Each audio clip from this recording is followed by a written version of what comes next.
أنا وإنت ظلمنا الحب بإيدينا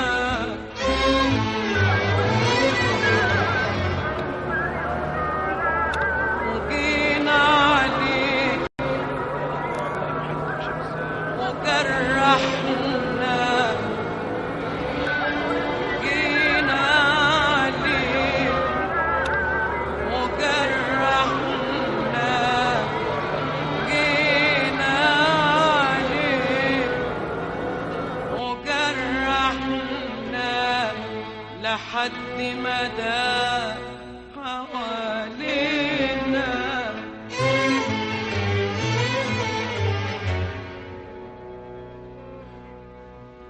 أنا وإنت ظلمنا الحب بإيدينا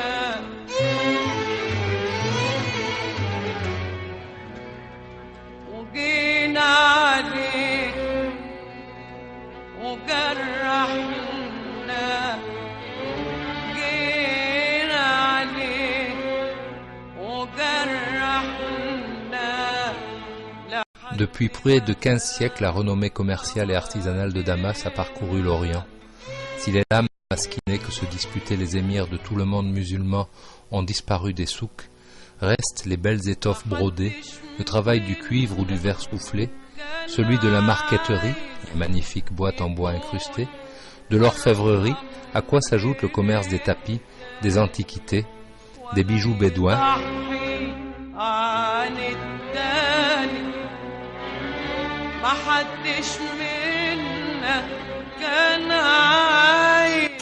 L'avenue An-Nasr, qui part du souk Hamidieh, conduit à la gare de Hadjaz. Ce fut la grande artère officielle du XIXe siècle, ottoman.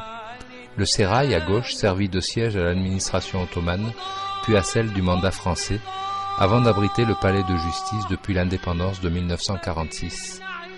La gare de Hidjaz fut construite par les Ottomans pour l'ouverture en 1908 de la ligne de chemin de fer entre Damas et Médine, la célèbre ligne du Hidjaz que s'évertuèrent à faire sauter Laurence d'Arabie et ses hommes durant la Première Guerre mondiale. La ligne a disparu. Le tombeau de Saladin, construit à la fin du XIIe siècle, cet édifice modeste abrite pourtant la tombe de l'un des plus grands chefs de guerre du monde musulman. Le Saladin des Occidentaux réussit en effet à réunir sous sa bannière l'ensemble du monde musulman et reprit Jérusalem aux croisés en 1187. À l'intérieur, on peut voir deux cénotaphes, l'original en bois et un autre en marbre, don du sultan Abdul Hamid en 1878. Le souk Hamidieh, il porte le nom du sultan Abdul Hamid II, sous le règne duquel, de 1876 à 1909, il fut construit. Sa double rangée de boutiques à étages et sa charpente métallique témoignent des innovations architecturales du siècle passé, adaptées au goût oriental. Trottoirs et réverbères sont un héritage du mandat français. Quant aux milliers de petits trous qui étoilent la couverture métallique pour en faire une sorte de voûte céleste, on prétend parfois que ce sont les impacts de la mitraille que les soldats français déversèrent sur la ville du haut de la citadelle. Le souk Hamidieh est pour moitié bordé de boutiques destinées aux touristes. Il a été réaménagé récemment. La construction de la mosquée des Omeyyades fut entreprise en 705 sous le règne du calife Walid Ier, ce qui en fait l'un des premiers édifices monumentaux érigés par les musulmans. Au cours des siècles, elle représenta l'archétype de la beauté dans l'ensemble du monde musulman, de l'Inde à l'Atlantique, au point que comparer la beauté de leur mosquée à celle de la mosquée de Damas devint un lieu commun pour les souverains musulmans désireux d'asseoir leur prestige. 3000 ans de dévotion. Depuis plus de 30 siècles, ce périmètre est consacré au culte. Celui de Hadad tout d'abord, le dieu sémitique, puis de Jupiter damascénien avec les Romains, avant que ne s'élève dans la seconde moitié du IVe siècle, à la place du temple païen, une église dédiée à Saint Jean-Baptiste. La cour, ce vaste quadrilatère de 55 mètres sur 122, dallé de marbre, et bordé d'un portique sur 3 côtés. 3 minarets la dominent.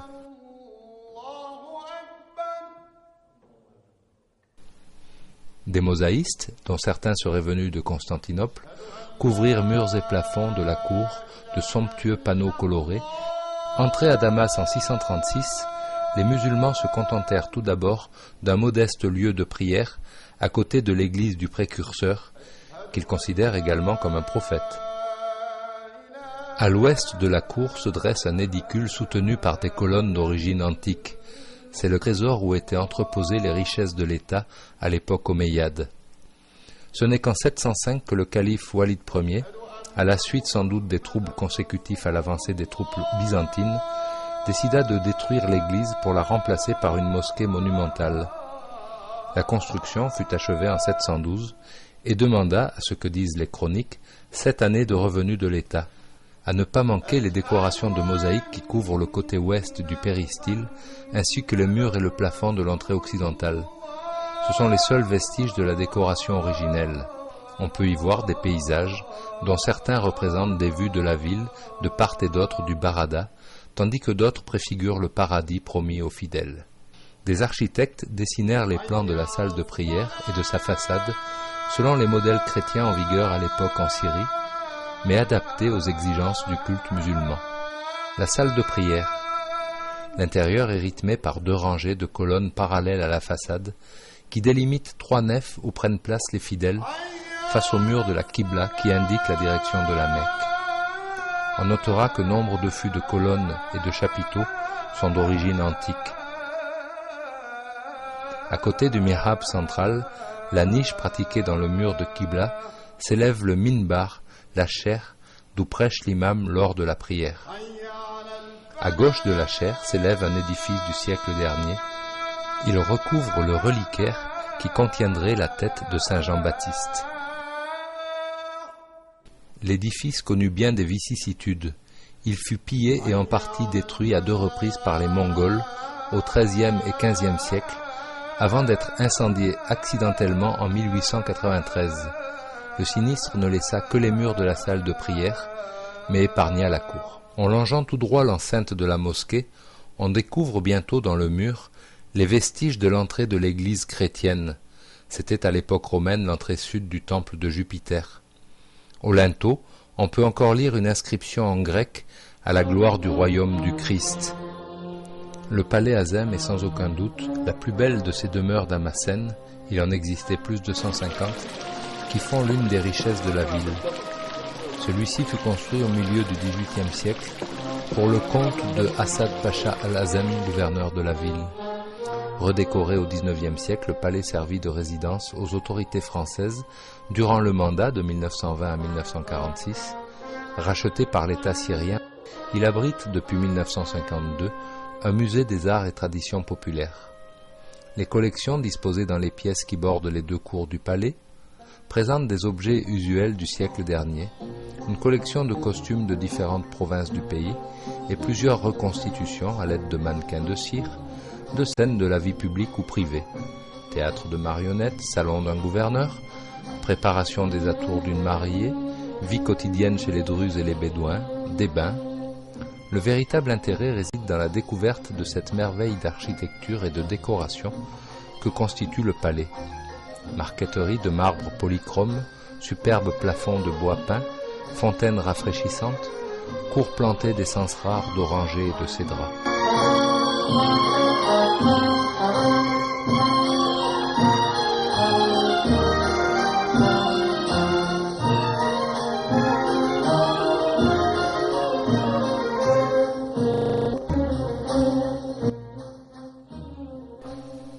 Un des plus grands plaisirs d'une promenade dans la vieille ville est d'en parcourir les souks.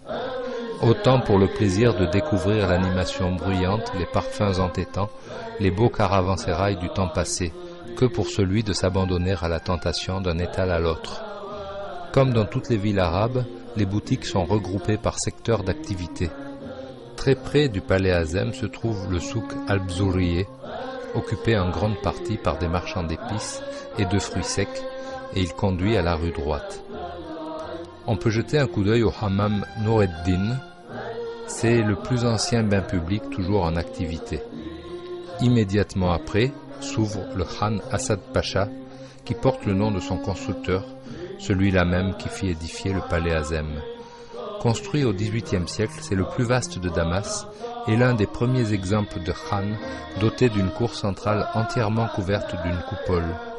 Il est depuis de nombreuses années en réfection. L'un des plus beaux palais de Damas est le palais Sibaï. Restauré, il a abrité un temps la résidence de l'ambassadeur d'Allemagne. C'est un bel exemple de rénovation. Voilà toujours la cour, la fontaine, puis on arrive à l'Iwam, avec toujours de magnifiques plafonds.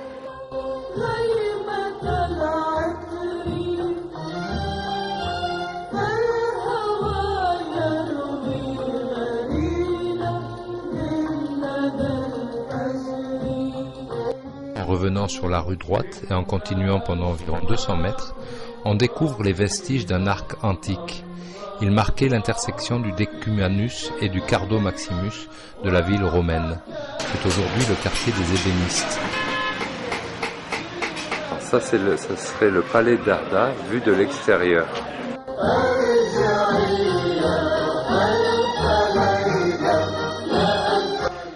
On est dans une pièce qui est extraordinaire.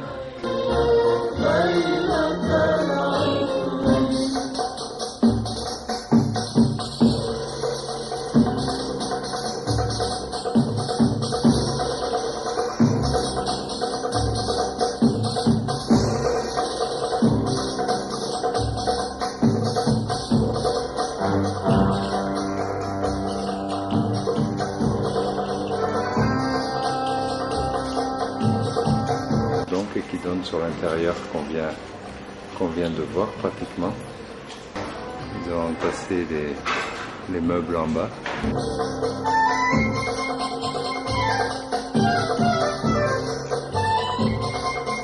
C'est le plafond du Diwan, une forte en mosaïque, complet.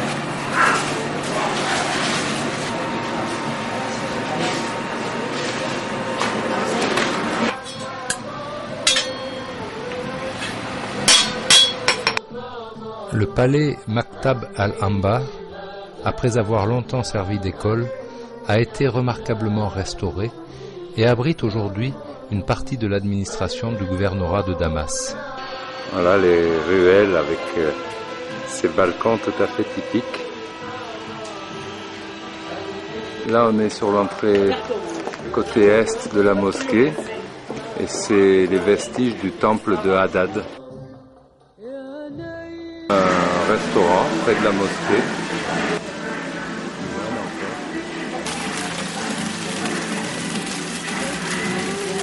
La maison Nizam date du XVIIIe siècle. Elle servit au siècle dernier de résidence au consul britannique. Elle aussi a été remarquablement restaurée et devrait abriter un nouveau musée. On peut en attendant admirer ses cours et la décoration de ses pièces.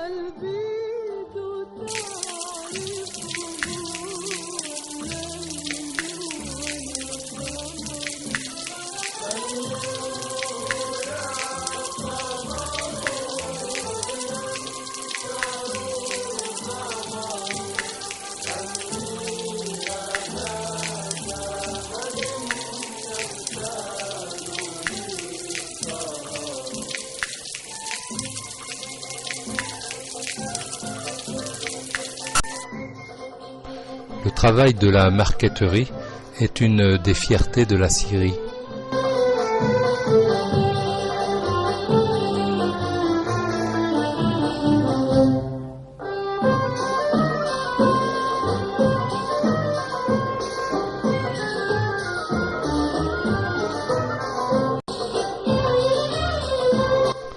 Dans le souk, on peut trouver des madrasas, écoles coraniques, qui ont été transformées en boutiques.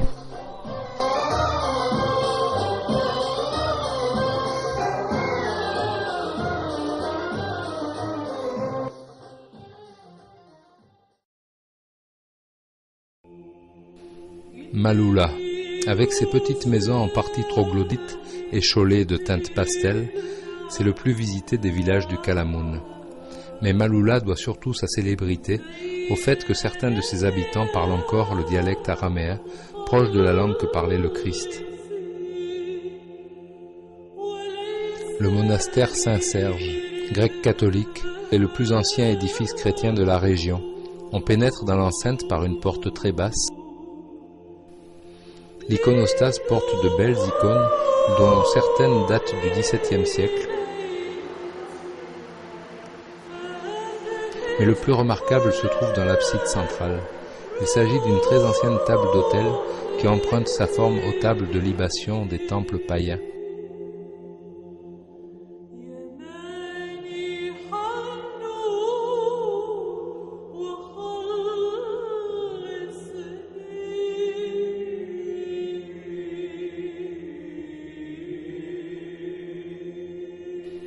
Le monastère Saint-Thècle, grec orthodoxe. Dédié à la disciple de saint Paul, l'emplacement servit d'ermitage dès les premiers temps du christianisme. En haut de l'escalier, qui pénètre dans l'enceinte, on arrive à une petite place bordée à droite par l'église de la communauté.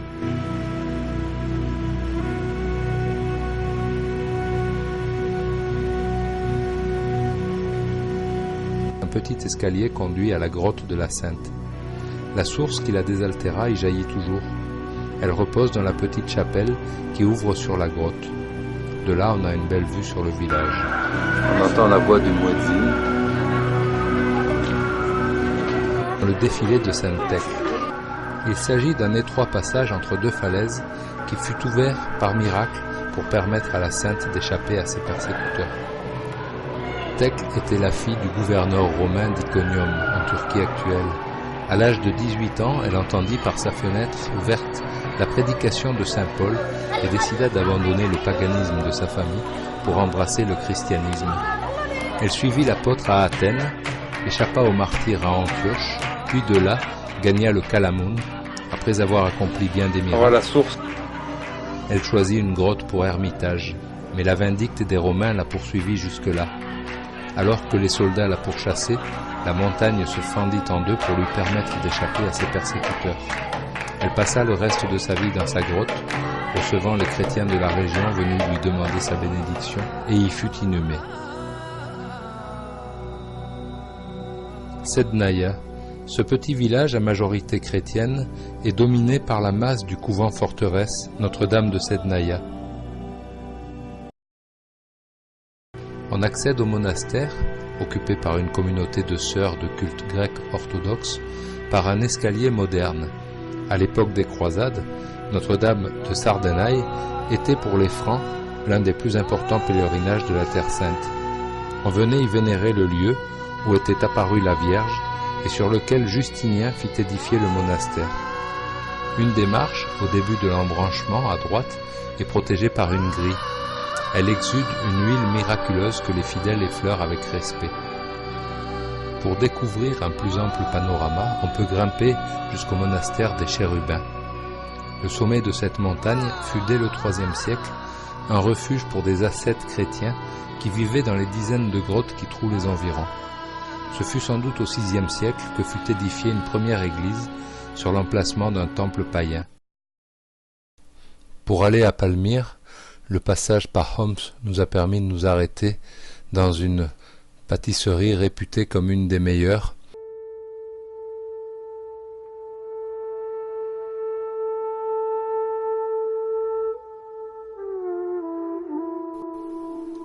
Sur un immense espace à l'est du pays, voici le monde des bédouins nomades, des oasis perdues et des caravanes de chameaux. Seules au nord, les rives de l'Euphrate tracent une coulée verte entre les pierres arides. En 1691, des marchands anglais, s'avançant dans la steppe syrienne, pénètrent dans l'oasis de Tadmor. Ils y trouvent une dizaine de familles bédouines qui campent au milieu de ruines antiques. Depuis l'Antiquité, ce sont les premiers occidentaux à entrer dans Palmyre, la grande cité caravanière, à mi-chemin entre la Mésopotamie et la côte syrienne, et par où transitent à l'époque les richesses de l'Orient. La colonnade. De part et d'autre de cette allée majestueuse s'ordonnaient les principaux monuments de la ville. À la différence des villes hellénistiques et romaines, où les rues sont tracées au cordeau, la grande colonnade dessine à Palmyre 2 coudes, masqués le premier par un arc monumental, le second par un tétrapyle. Mentionné dès le 2e millénaire dans les archives de Mari, Tadmor, c'est le nom arabe de Palmyre, n'entre véritablement dans l'histoire qu'avec l'avènement de la royauté macédonienne des Séleucides, fin du IVe siècle avant Jésus-Christ. Jusque-là, il faut avouer que l'on ne sait que fort peu de choses, sinon que l'oasis était peuplée de tribus plus ou moins nomades parlant un dialecte araméen. Ce furent probablement les rois grecs qui, les premiers, organisèrent le trafic des marchandises à travers l'oasis qu'ils nommèrent Palmyra, en référence à ces milliers de palmiers. Dans les environs, ils construisirent puits, routes et entrepôts, tandis que l'organisation des caravanes était confiée aux cherques. Cela suffit sans doute à assurer sa prospérité, au point que Marc-Antoine, convoitant ses richesses, lança en 41 avant notre ère ses cavaliers contre Palmyre. Ces derniers trouvèrent l'oasis désertée. Ses habitants avaient fui en emportant tous leurs biens et s'en retournèrent comme ils étaient venus.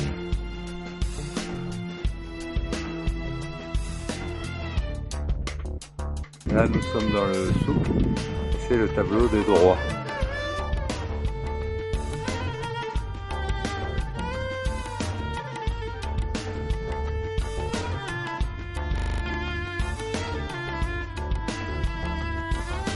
Le temple dédié à Bel, la divinité nationale de Palmyre, fut construit entre le 1er siècle avant notre ère et le 2e après. Par son architecture d'ensemble, il témoigne de l'entrée de Palmyre dans la sphère culturelle hellénistique, tempérée cependant par un goût fortement oriental dans la décoration. Le sanctuaire se trouve au centre d'une vaste cour carrée de 200 mètres de côté, bordée d'un portique. L'édification d'une véritable ville remonte à la seconde moitié du 1er siècle de notre ère. Palmyre choisit, à ce moment, de se placer sous la protection de Rome. Elle n'est pas encore une ville libre et doit donc payer un tribut qu'un fonctionnaire romain demeurant sur place est chargé de percevoir.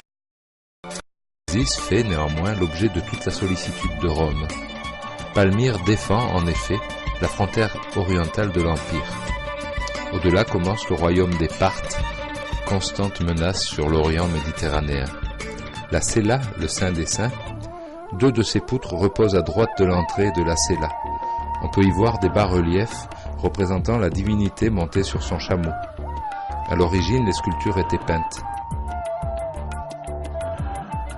Dans la Cella, on note les 2 niches ménagées sur chacun des petits côtés du rectangle. Elles abritaient chacune une statue de Bel. En l'an 130, l'empereur Hadrien visite la ville et lui confère le titre d'Adriana. En ce second siècle, l'activité de la ville est florissante. Les entrepôts regorgent de produits venus de l'Inde et de l'Extrême-Orient, épices, ivoire, pierres précieuses ou soie de Chine. C'est de cette époque que date le célèbre tarif municipal. Palmyre est alors l'une des plus belles villes de la Syrie romaine. En 212, Caracalla, de la dynastie des Sévères, d'origine arabe, la hisse au rang de colonie romaine. C'est pourtant avec le IIIe siècle que la prospérité de la ville commence à décliner. Les caravanes venant de l'Orient se font de plus en plus rares, avec la montée en puissance de la dynastie des Sassanides à l'est. Ce sont pourtant ces guerres incessantes aux marches orientales de l'Empire qui conduisent Palmyre à l'apogée de sa puissance sous le règne de la reine Zénobie. À la mort de Philippe l'Arabe en 249, Odeina, prince de Palmyre, tenta de s'émanciper de la tutelle de Rome. Il y réussit en se portant au secours de son puissant suzerain. L'entrée du musée.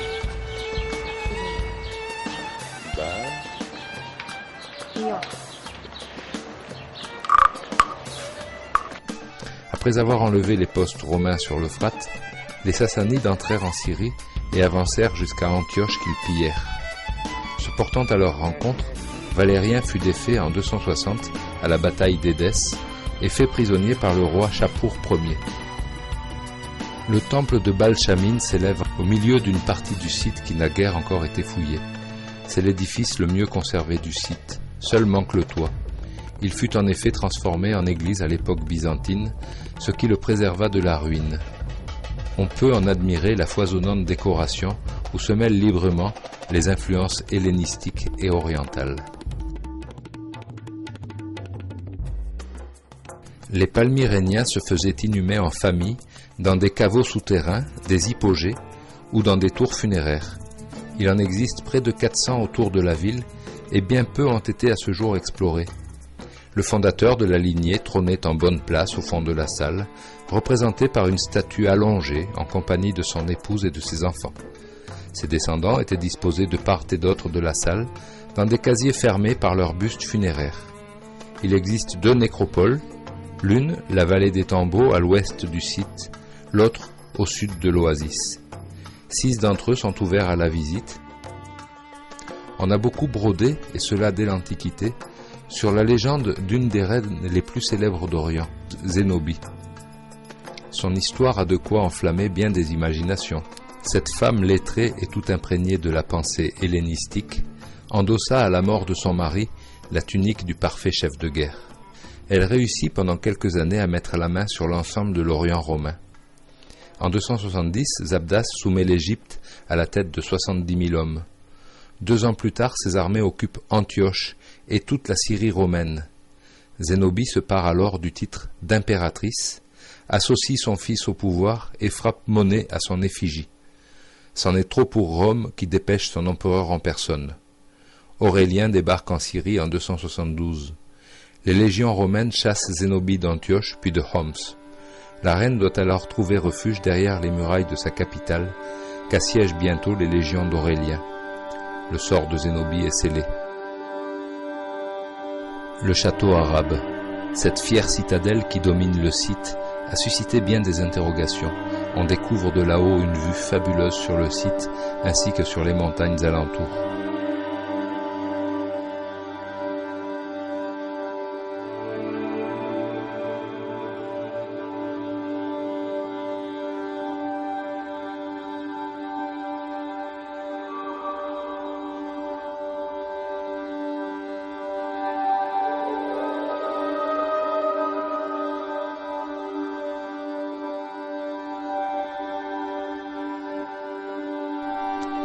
De là-haut, on peut aussi voir le camélodrome où ont lieu des courses de chameaux durant le festival du désert en avril.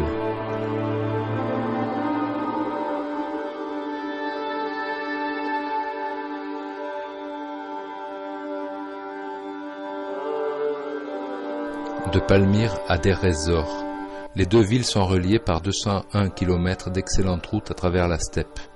Une seule curiosité en chemin, le château omeyyade de Kas el-Sheikh el-Sharki.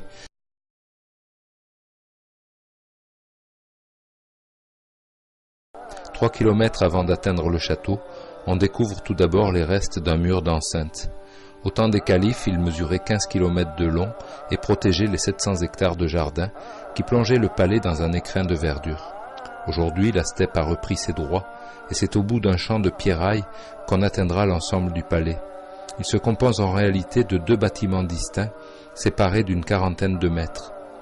À droite, en arrivant, se trouve le Khan, à gauche, le palais proprement dit. Dans l'espace libre entre les deux, se dresse un minaret dont l'origine reste incertaine. Si sa construction était contemporaine de celle du palais, cela en ferait l'un des plus anciens minarets de l'islam. Les murs du Khan sont les mieux conservés. Ils étaient défendus par 12 tours semi-circulaires, comme celles qui encadrent encore l'entrée. L'eau était acheminée depuis un barrage à 30 km de là. Ainsi, le voyageur, après avoir franchi les longues étendues de la steppe aride, était-il accueilli par la fraîcheur d'une oasis. Des chemins à l'ombre des palmiers le conduisaient au palais, dont il pouvait distinguer les murs au loin à travers les frondaisans, tandis que de tous côtés s'affairaient dans des champs soigneusement irrigués les jardiniers du maître des lieux. L'intérieur est un chaos de pierres écroulées.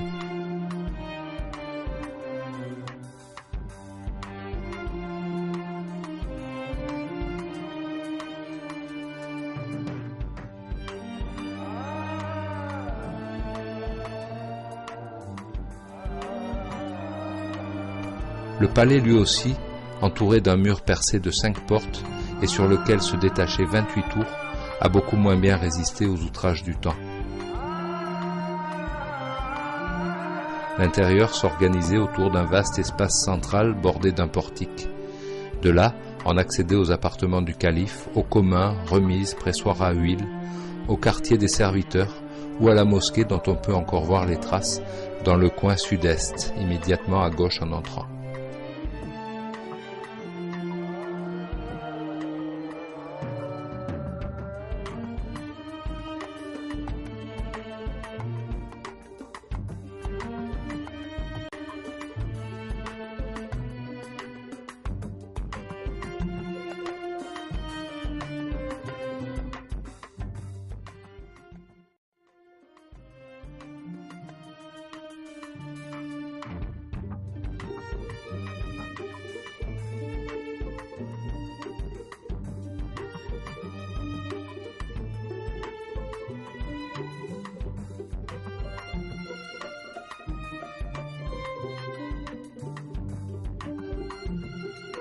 À 45 km de Deir ez-Zor en direction de Mari, on traverse le village de Mayadine.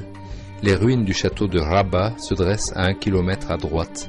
C'est à Noureddin que l'on doit la construction de cette forteresse au XIIe siècle. La bâtisse massive, plantée sur une éminence cernée d'un fossé, fut tenue par les musulmans jusqu'à l'arrivée des Mongols en 1260. Elle dominait un paysage fertile et protégeait un port fluvial et un centre commercial important. L'ensemble est assez écroulé. Opération refroidissement. Au mois d'août 1933, un paysan déterra d'un coup de pioche une statue de style sumérien sur le site connu jusqu'alors sous le nom de Tel Hariri. En décembre de la même année, le musée du Louvre avait obtenu la concession des fouilles et André Parrot commençait ses recherches.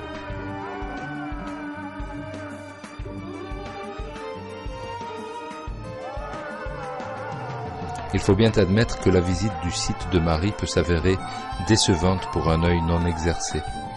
D'une part, les murs mis au jour ont considérablement souffert des intempéries, pluie et vent, depuis leur découverte voici près de 50 ans. Alors là, on voit et la digue de protection contre les crues de l'Euphrate. Voilà, de l'autre côté, par rapport où nous sommes, coule l'Euphrate à 2,5 km.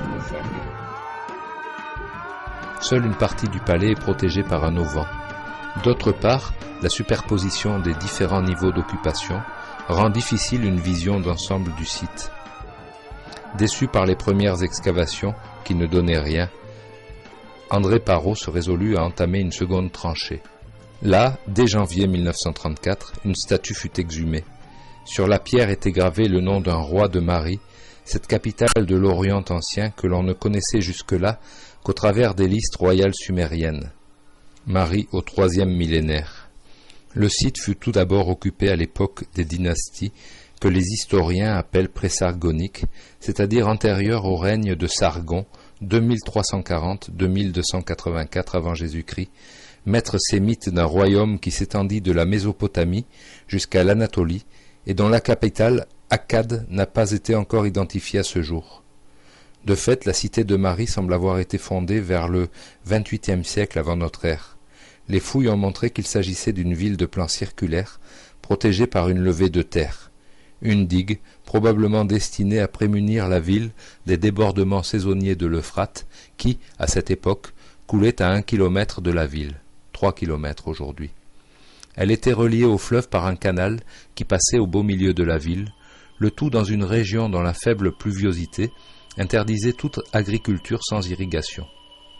Tous ces éléments réunis ont convaincu les archéologues qu'il s'agissait de la création d'un seul élan et selon un plan raisonné d'une ville nouvelle et non du développement progressif d'un petit hameau agricole. Mari fut sans doute un avant-poste sumérien avant de devenir la capitale de l'un des plus puissants royaumes de l'Orient ancien. Il étendait sa domination jusqu'aux rives de la Méditerranée. Un temps, le royaume d'Ebla dut lui payer tribut. Si les fouilles n'ont révélé que très peu de textes sur cette première période, une quarantaine de tablettes tout au plus, la moisson en objets précieux a été extraordinaire. Une collection exceptionnelle par le nombre et la qualité des statues de personnages en prière de la facture sumérienne, un splendide pectoral d'un aigle à tête de lion ou d'une chauve-souris, un des trésors du musée de Damas, des panneaux décoratifs incrustés de nacre. En matière d'édifices, André Parrot découvrit dès 1934 les fondations d'un temple dédié à Ishtar.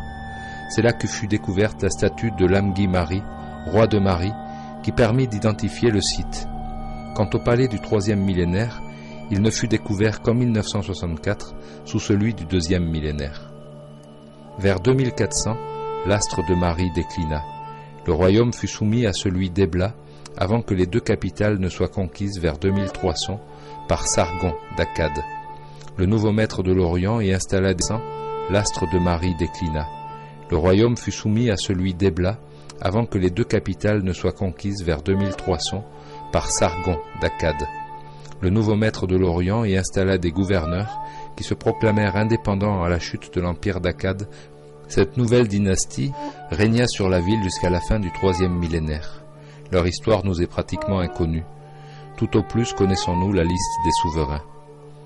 À l'exact emplacement du palais précédent, les Chakanakû construisirent vers le XXIe siècle une nouvelle résidence royale, ainsi que des temples comme le temple au lion, où furent découverts 2 lions de bronze dont l'un est exposé au musée d'Alep, l'autre se trouvant à Paris au musée du Louvre. La dynastie des Chakanakû disparut dans les dernières années du 3e millénaire, probablement à la suite de troubles consécutifs aux invasions des tribus amorites. L'une d'entre elles s'établit à Mari vers 1850 et fonda la dynastie des Lim. Avec Alep et Babylone, Mari devint l'une des 3 puissances majeures de l'Orient en ce début du 2e millénaire. En matière archéologique, les trouvailles furent là aussi exceptionnelles. Dès 1935, André Parrot découvrait le palais des Lim, développement architectural de celui de l'époque précédente, le plus vaste des palais de la région jamais mis au jour. Plus de 300 pièces et cours intérieures, protégées par des murs qui atteignaient encore par endroits une hauteur de 4 mètres.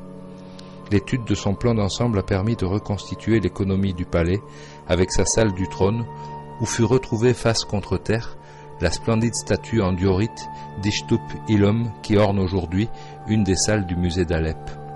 Ces salles d'apparat, comme celle où fut retrouvée la célèbre déesse au vase jaillissant, musée d'Alep, mais aussi ses communs, ses ateliers, ses cuisines, où reposaient encore des moules à pain, le tout doté d'un système de puits, de citernes, de réserves et d'égouts. À cela s'ajouta la découverte de près de 15 000 tablettes, datant principalement du règne de Zimri Lim vers 1780-1759, le dernier des rois de Mari. Elles illustrent la vie économique, politique et diplomatique de Mari, au temps où le royaume rivalisait de puissance avec Alep et Babylone. La fin de Mari fut brutale. Elle vint de l'Est, de Babylone et de son roi Hammurabi, allié un temps de Zimri Lim et descendant d'Amorites comme lui, qui prit la ville en 1759, la pilla et l'incendia. La ruine de Mari fit la fortune des archéologues. En s'écroulant, les murs protégèrent les niveaux inférieurs du palais et ensevelirent sous les briques les menus objets de la vie quotidienne délaissés par les pillards, les statues renversées des souverains, ainsi que les archives de l'État. Doura Europos se trouve à 93 km de Deir ez-Zor. Sur 3 côtés, la ville était protégée par des obstacles naturels. L'Euphrate à l'est et 2 ravins au nord et au sud. À l'ouest s'élevait un mur, encore haut par endroits de 9 mètres et défendu par des tours. 26 sont encore debout. C'est par là qu'attaquèrent les Sassanides, creusant des mines sous les murs pour en saper les fondations. On entre sur le site par la porte de Palmyre, récemment dégagée du sable et défendue de part et d'autre par 2 bastions. L'intérieur de l'enceinte est complètement dévasté et il ne reste plus que les soubassements des édifices qui en occupaient l'espace.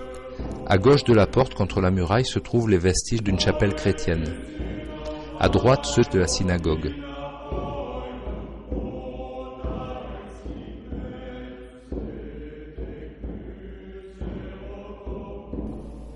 En poursuivant tout droit dans le prolongement de l'entrée, on suit le décumanus autrefois bordé d'une colonnade. En chemin à gauche, on laisse le périmètre de l'agora, bordé de quartiers d'habitation. Le 30 mars 1920, une compagnie britannique, pressée par les troupes de Faysal, se replie dans les ruines d'une cité antique. À la hâte, on creuse des abris, on ouvre des tranchées, et voici que, sous les pelles des hommes du capitaine Murphy, apparaît une somptueuse fresque représentant 2 prêtres à bonnet conique. On le saura plus tard, il sacrifie à Bel, le dieu palmyrénien. La ville de Doura Europos venait de renaître à l'histoire. Parvenu au bout de cette allée, on arrive au bord d'un ravin qui descend vers l'Euphrate. En contrebas, à droite, au flanc d'une colline, le palais du gouverneur. Les premières campagnes de fouilles furent entreprises entre 1922 et 1924, puis à partir de 1928, pour être abandonnées faute de moyens en 1937. Les travaux ont repris depuis 1986 sous la conduite d'une mission franco-syrienne. Cette cité au bord de l'Euphrate fut fondée en 303 avant Jésus-Christ par Nicanor, général de Séleucos Ier. À gauche s'élèvent les restes de la citadelle. De là on découvre une vue magnifique sur l'Euphrate. Seul le tap-tap régulier des pompes à moteur vient troubler la sérénité du lieu, tandis qu'au loin brûlent les torchères des champs pétrolifères de Deir ez-Zor. Il la nomma Europos, du nom du village natal de son roi. Le site, connu sous le nom de Doura, avait déjà été occupé par les Assyriens. L'emplacement était stratégique. Il contrôlait la grande route caravanière qui reliait l'Orient à la Méditerranée. Cette colonie de vétérans grecs et macédoniens, au cœur d'une région très fertile qui appartint jadis au royaume de Marie, devint une véritable cité à partir du IIe siècle avant Jésus-Christ. Elle s'entoure d'un mur, à l'intérieur duquel l'espace est divisé par des rues rectilignes en îlots d'habitation. Au centre de la ville s'étend l'agora. Les bâtiments publics, temples, palais du gouverneur, occupent les quartiers sud. La citadelle se dresse quant à elle sur la butte qui domine l'Euphrate. À partir de 113 avant notre ère, et pour près de 3 siècles, cette cité hellénistique tombe aux mains des Parthes. Si elle a perdu désormais toute importance stratégique, elle ne se dépeuple pas pour autant. C'est même pendant cette période que Doura Europos connaît sa plus grande extension. De nouvelles habitations occupent l'espace laissé vacant de l'agora et débordent largement des murailles devenues inutiles. C'est en somme à l'époque parthe que la ville a pris son vrai visage de cité grecque tel qu'il nous apparaît encore aujourd'hui. À la population hellène s'ajoutent de nombreux éléments iraniens et sémites pour faire de Doura Europos une ville prospère et bigarrée au carrefour des influences occidentales et asiatiques. En 115, Trajan occupa la ville qui devint colonie romaine en 211. À partir de 224, une nouvelle menace se fit jour à l'est, celle des Perses sassanides. La ville abrita alors une importante garnison. C'est de cette époque romaine que datent les célèbres fresques de la synagogue de la ville, actuellement exposées au musée de Damas. En 256, les Sassanides s'emparèrent pourtant de Doura, qui fut dès lors abandonnée au sable du désert.